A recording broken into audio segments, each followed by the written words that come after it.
السلام عليكم، اهلا وسهلا بيكم في حلقه جديده من حلقات قناتنا افتكاسات البيت المصري. النهارده هنعمل مع بعض مكرونه بالجبنه حلوه قوي وسهله وسريعه.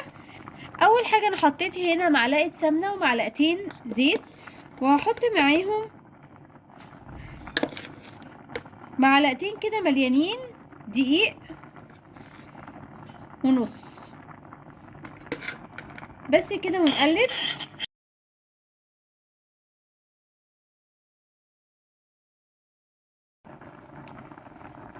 اول ما الدقيق كده يبدا ان هو يغلي او يطلع كده فقاعات، هبدا اضيف له كوبايه من مرقه دجاج،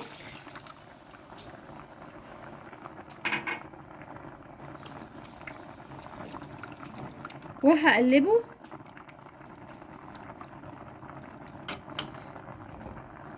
وهضيف له كمان كوبايه لبن ساقع من التلاجة عادي يعني.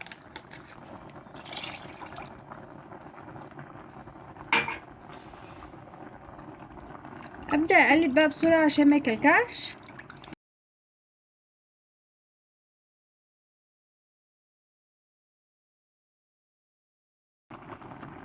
بس كده اهو زي الفل. هبدا ان انا اضيف شويه فلفل اسمر،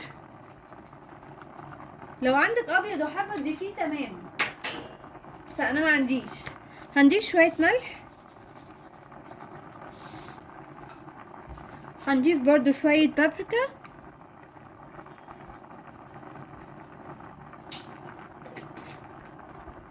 وشويه كده توم بودره صغيرين. هنديله تقليبه.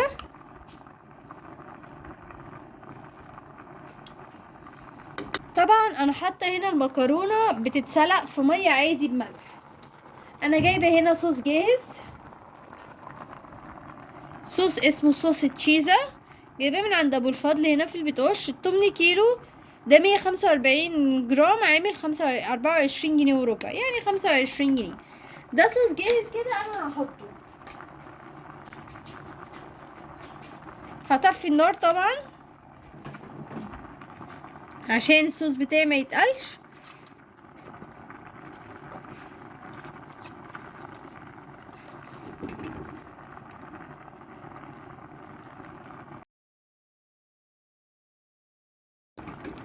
طبعا هو هيتقل مني جامد، فانا هحط بقى ايه شويه لبن.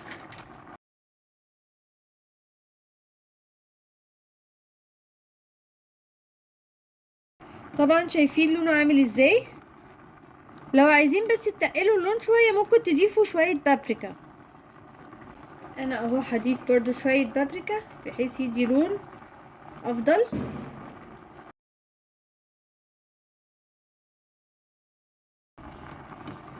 ريحه الصوص عايزه اقول لكم فظيعه، ريحته تحسوا كأن دوريتوس، كأن طعم دوريتوس، ريحه دوريتوس، اللي هو الشيتوس. ريحته خطيره جدا. بس كده الصوص بقى جاهز معايا، مفيش اي تكتلات، مفيش اي حاجه. كده المكرونه اتسلقت. يا دوب انا عملت الصوص كانت المكرونه اتسلقت، هصفيها وارجعت. المكرونه معايا استوت وبقت زي الفل وصفيتها. هبدا ان انا احط عليها الصوص،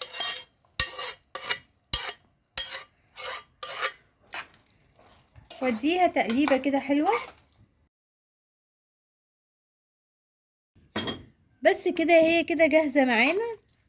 عايزه تحطي فيها بقى قطع ستريبس فراخ، اي حاجه مفيش مشكله، وهي كده اصلا طعمها وريحتها خطير جدا جدا.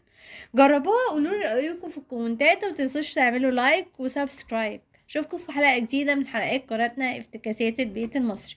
سلام.